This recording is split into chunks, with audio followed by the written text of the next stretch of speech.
penso che sia fondamentale partire dalla base, cioè inasprire le pene ma in maniera importante, in maniera tale da far pulizia, perché così non si può andare avanti. Lei sostanzialmente ha ricordato adesso di aver vissuto a Marghera per un bel periodo durante l'emergenza del Covid. Che cosa ha visto? Ma sai, si vede che ci sono delle persone che vivono senza lavorare, definiamolo così.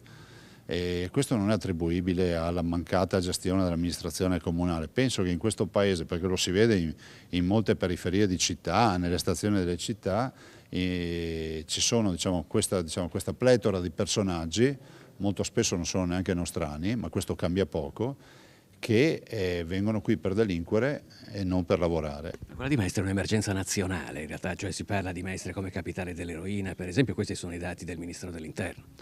Beh, se questi sono i dati io non li conosco, va fatta pulizia. Per far pulizia bisogna lavorare con le leggi, forze dell'ordine, non rendere inutili gli interventi delle forze dell'ordine che arrestano, poi vedono davanti alla caserma in strada lo stesso spacciatore che spaccia, e stabilire che lo spaccio è un problema nazionale e così si fa pulizia.